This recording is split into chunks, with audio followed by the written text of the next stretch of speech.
Hi there, Dr. Sheryl Figliono here, doctor of audiology and owner of Centers for Hearing Care.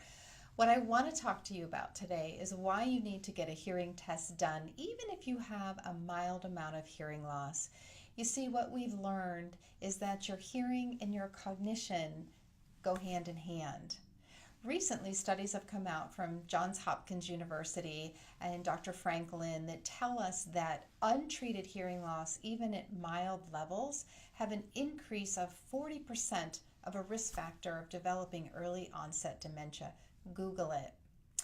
I really think that people make getting help for their hearing a lot more difficult than it has to be. But there's a lot of misconceptions out there. Nobody knows where to turn. I want you to join our free Facebook group called My Journey to Better Hearing. There's no obligation. It's just a group of like-minded individuals. We want to teach you more about how your hearing affects your overall health.